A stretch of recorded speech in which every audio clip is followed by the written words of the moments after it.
ভাইয়া ভাইয়া, এবার আমরা অনেক বড় ছাগল কুরবানি দেব, তাই না? হ্যাঁ ভাই, এবার আমরা অনেক বড় ছাগল কুরবানি দেব। এই যে ছাগলটা, এটা অনেক বড় শক্তিশালী। এই ছাগলকে দেখে আমার বন্ধুরা হিংসা করবে, তারা জ্বলবে যে তাদের টাকা আছে, এত বড় শক্তিশালী ছাগল দিবে, এরকম ভাবে তারা হিংসা করবে। হা হা হা হা, আমি তো তাহলে সেলিব্রিটি, টিকটক, ইউটিউব, ভাইরাল, এগুলো কারো বিল নেই আমার কাছে। হা হা হা, আমি ছাগল, বড় সেলিব্রিটি, আমার অনেক দাম। দেখো ভাইয়া, আমাদের ছাগল কথা বলতে পারে, তাহলে সে তো অনেক সেলিব্রিটি, সে বলতেছে।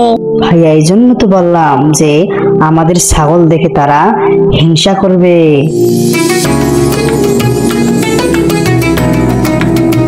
আরে বাচ্চারা, তোমরা কিসের আলাপ করতেছো কুরবানি নিয়ে? না দাদু, এই ছাগল নিয়ে আমরা খেলা করতেছি দুই ভাই মিলে। ভাইয়েরা আমার, তোমরা কি জানো কুরবানির আসল উদ্দেশ্য কি? দাদু, আমরা জানি প্রত্যেক ঈদে, কুরবানির ঈদে বড় বড় ছাগল গরু দিতে হয়, এটা হচ্ছে আসল উদ্দেশ্য, তাই না? না না দাদু ভাইয়েরা, কুরবানি হচ্ছে আল্লাহ তাআলার কাছে ত্যাগ স্বীকার করা। আদম আলাইহিস সালাম থেকে শুরু করে এখন পর্যন্ত কুরবানি ছিল, তবে মুসলিম জাতি বা আমরা যেভাবে কুরবানি দেই, এই কুরবানির সম্পূর্ণ নিয়ম ইব্রাহিম আলাইহিস সালাম এবং তার ছেলে ইসমাইল আলাইহিস সালাম থেকে এই নিয়ম কানুনগুলো এসেছে। যত নবী এসেছে সবচেয়ে ইব্রাহিম আলাইহিস সালামকে পরীক্ষা করা হয়েছে। তিনি সমস্ত পরীক্ষা উত্তীর্ণ হয়ে আল্লাহ তাআলা তেনার প্রতি সন্তুষ্ট হয়েছেন। বৃদ্ধ বয়সে তার একমাত্র ছেলে ইসমাইল আলাইহিস সালামকে কুরবানি করার আল্লাহ তাআলা আদেশ দিয়েছেন স্বপ্নের মাধ্যমে। তখন ইব্রাহিম আলাইহিস সালাম স্বপ্ন দেখার পর তার ছেলেকে বললেন, হে বৎস, আমি স্বপ্ন দেখতেছি যে আল্লাহ তাআলাকে তোমাকে কুরবানি করার আদেশ দিয়েছে।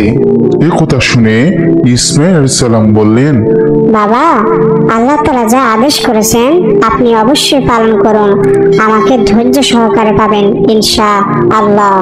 আর যখন ইব্রাহিম আলাইহিস সালাম তার ছেলেকে মরুভূমির কাছে নিয়ে গেল এবং তার ছেলেকে কুরবানি করার জন্য শুইয়ে দিল, তখন আল্লাহ তাআলা কি করলেন, তার ছেলেকে কুরবানি না করে ফেরেশতার মাধ্যমে আল্লাহ সুবহানাহু ওয়া তাআলা একটি দুম্বা পাঠিয়ে দিলেন। তখন তেনার ছেলের বদলে ওই দুম্বাটি কুরবানি করা হয়েছে। তাই আমরা বড় গরু, ছাগল, উট ইত্যাদি এগুলোর মাধ্যমে আমরা আল্লাহ তাআলার কাছে ত্যাগ স্বীকার করে আমরা কুরবানি করে থাকি। তাহলে শুধু পশু জবাই করা না? হ্যাঁ, তবে এটা আত্মত্যাগের প্রতীক। আমাদের মনে থাকতে হবে বিনয়, আন্তরিকতা আর নিজের খারাপ গুণগুলোকে কুরবানির সাথে আমাদের কুরবানি করা। আল্লাহ তাআলা আমাদের এই সমস্ত কুরবানিগুলো কবুল করুক। প্রিয় বন্ধুরা, ভিডিওটি কেমন লাগলো অবশ্যই কমেন্টে জানাবেন আর সাবস্ক্রাইব করে পাশে থাকবেন। ভালো থাকবেন, সুস্থ থাকবেন।